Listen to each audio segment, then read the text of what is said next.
ذرا تصور کریں، گہری تاریکی اور اس میں سے ایک دم ابھرتے ہیں یہ سنہرے چمکتے ہوئے عربی حروف۔ یہ ایک ایسا منظر ہے جو دیکھتے ہی دل میں ایک احترام اور ایک گہرا اسرار سا جگا دیتا ہے۔ تو سوال یہ اٹھتا ہے کہ آخر یہ پراسرار حروف ہیں کیا؟ یہ کوئی نیا سوال نہیں ہے، یہ وہ سوال ہے جو صدیوں سے ذہنوں کو الجھاتا آیا ہے، اور آئیے آج ہم مل کر اسی گتھی کو سلجھانے کی کوشش کرتے ہیں۔ قرآن مجید میں موجود یہ حروف اس کی سب سے مشہور لیکن شاید سب سے کم سمجھی جانے والی پہیلیوں میں سے ایک ہیں۔ یہ قرآن کی کچھ خاص صورتوں کے بالکل شروع میں نظر آتے ہیں۔ یہ کوئی اتفاق نہیں بلکہ کلام الہی کا ایک بہت سوچا سمجھا اور لازمی حصہ ہے۔ اور اس الہامی تمہید کو ایک خاص نام بھی دیا گیا ہے، اور اس کا دائرہ کار بھی کافی وسیع ہے۔ اچھا، تو ان حروف کو ایک خاص نام دیا گیا ہے، مقطعات۔ یہ ایک عربی لفظ ہے جس کا مطلب ہے جدا جدا حروف یا the disjoint letters، اور اس کا مطلب یہ ہے کہ انہیں ایک لفظ کی طرح نہیں پڑھا جاتا بلکہ ہر حرف کو الگ الگ پکارا جاتا ہے، جیسے الف، لام، میم۔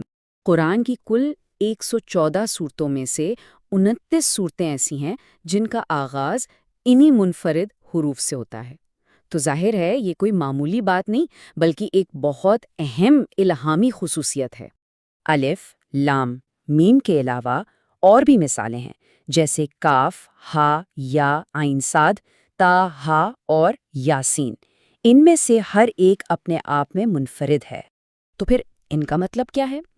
اچھا، یہیں سے بات ایک ایسی علمی اور روحانی جستجو میں داخل ہوتی ہے جو صدیوں پرانی ہے۔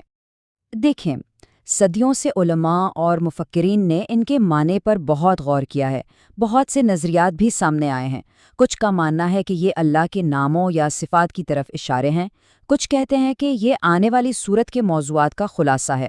لیکن حقیقت یہ ہے کہ آج تک کسی ایک معنی پر سب کا اتفاق نہیں ہو سکا۔ اور یہیں پر اسلامی روایت میں جو سب سے عام اور شاید سب سے گہرا نقطہ نظر ملتا ہے وہ بہت سادہ ہے۔ وہ یہ ہے کہ اللہ ہی ان کے معنی کو بہتر جانتا ہے۔ یہ دراصل انسانی علم کی جو حدود ہے نا، اس کا ایک بہت عاجزانہ اعتراف ہے۔ یہاں یہ سمجھنا بہت ضروری ہے کہ شاید ان کا مطلب نہ جان پانا کوئی علمی ناکامی نہیں بلکہ یہ خود ایک خدائی منصوبہ ہے، ایک ایسا راز جسے جان بوجھ کر ایک مقصد کے تحت راز ہی رکھا گیا ہے۔ تو اگر ان کا کوئی واضح لغوی معنی نہیں تو پھر سوال یہ اٹھتا ہے کہ آخر ان کا مقصد کیا ہے؟ شاید اس کا جواب معنی میں نہیں بلکہ اس کے مقصد میں چھپا ہے۔ ہو سکتا ہے ان کا مقصد سمجھنا ہو ہی نہ بلکہ محسوس کرنا ہو۔ یہ حروف پڑھنے والے کے دل و دماغ میں ایک ایسی کیفیت پیدا کرنے کے لیے ہیں جو لفظوں سے کہیں آگے کی چیز ہے۔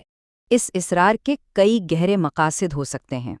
یہ پڑھنے والے کے دل میں کلام الہی کی ہیبت پیدا کرتے ہیں، اسے اپنے علم کی حدود کا احساس دلاتے ہیں اور خدا کے سامنے عاجزی سکھاتے ہیں، اور سب سے بڑھ کر یہ دل کو اس عظیم وحی کے لیے تیار کرتے ہیں جو ان کے فوراً بعد آنے والی ہے۔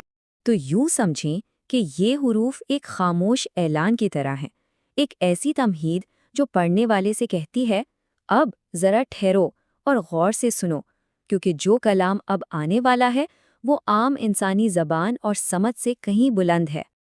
اور یہ بات ہمیں ایک بہت گہرے سوال پر چھوڑ جاتی ہے، یہ کیسے ممکن ہے کہ ایک اسرار، ایک راز خود وضاحت کی ایک شکل بن جائے؟ یہ ایک ایسی سوچ ہے جو ہمیں علم کی حدود اور روحانی فہم کے گہرے تعلق پر غور کرنے کی دعوت دیتی ہے۔